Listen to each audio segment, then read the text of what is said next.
Hey, this is the Joshin family and welcome to our vlog.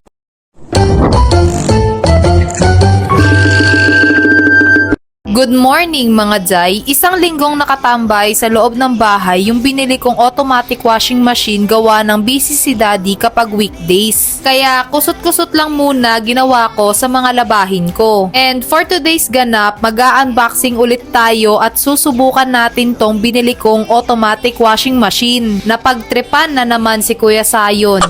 Ganyan talaga sila magmahalan, minsan nagiiyakan pa.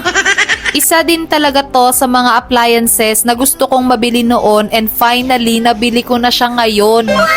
Ako na stay-at-home mom, 24/7 nag-aasikaso sa kanila, hatid doon, hatid dito, oras-oras may ginagawa, literal na walang pahinga and now mas convenient na para sa akin. Ang labada day ko dati ay Martes pero dahil naka-automatic na ako, huy, kinikilig.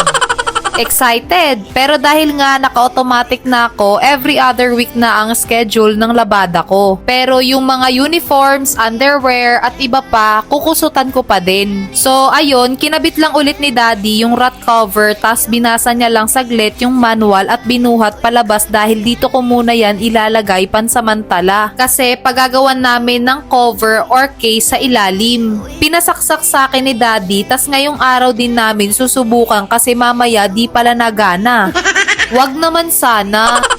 Nilatag kagad ni Daddy yung hose kasi i-assemble at ikakabit niya na, pero iba ang pinagawa ko kay Daddy. Noong nakaraang araw, nagpahanap ako kay Daddy ng inlet hose. Nagtataka kayo kung ano yon, mamaya makikita nyo. Mas okay yon para sa akin para hindi nakalatag palagi yung hose namin at nakakalatan kasi ako. Syempre, masunurin yan si Daddy sa commander niya. Ayan, inassemble niya kagad. O diba, ang galing ng mister ko? Happy wife, happy life. Mamaya na lang yung reward. Joke! Buti, napansin ni Daddy, hindi pantay. Habang kinakalangan niya, nilagay ko na yung mga sinegregate ko na puti at eto na Jai, susubukan na natin. Eto na naman siya, napakasigurista. Ganyan talaga siya mga Jai. Dahil hindi pa nga dumating yung in-order ko na liquid detergent kay TikTok, Jai, di pa talaga dadating yon, kanina mo lang chinek out. Pansamantala muna akong bumili sa tindahan ng liquid detergent. And this is it, Jai, si Daddy na nag-set ng spin, time at kung ilang banlaw. Pag pindot ni Daddy ng start, agad din lumabas yung tubig sa pinaglagyan ko ng liquid detergent. At ayan ang mga taong na-amaze sa automatic washing.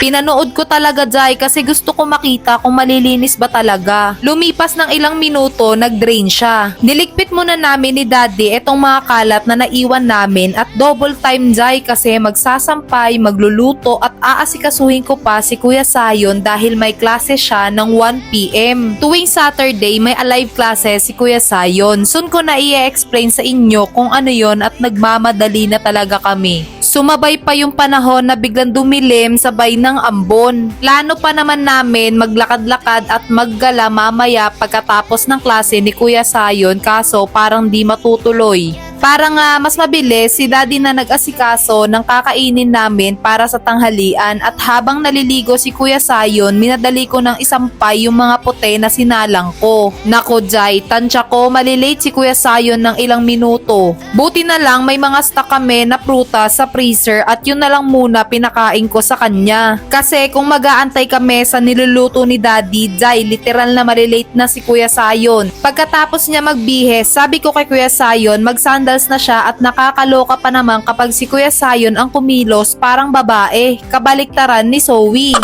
Sinuotan ko siya ng kapote baka kasi lumakas yung ulan at mabasa siya tapos aircon pa naman yung room nila. Bago kami umalis, nagsalang muna ako ng mga dikulay na damit para pagbalik ko, sampay na lang. Bago din kami lumabas ng gate, nagbilin ako kay Daddy na pakainin at paliguan na din si Zoe para pagbalik ko, patutulugin ko na lang. At eto yung nakakainis kapag nagmamadali ako, may nakakalimutan talaga ako. Nakalimutan ko yung baon ni Kuya Sayon na pabili na lang tuloy ako sa tindahan. 3 hours ang klase ni Kuya Sayon kaya uuwi na ako. Kinabukasan, dumayo kami sa Cartimar para dayuhin yung sikat na taho ng Tiongwo.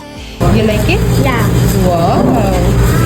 Nakaraan pa niya talaga pinapabili sa akin yan. Ngayon ko lang nabili dahil hindi ako nakadala ng extra cash nakaraan. At etong si Zoe, ayan, nagsisimula na naman siyang mangulit.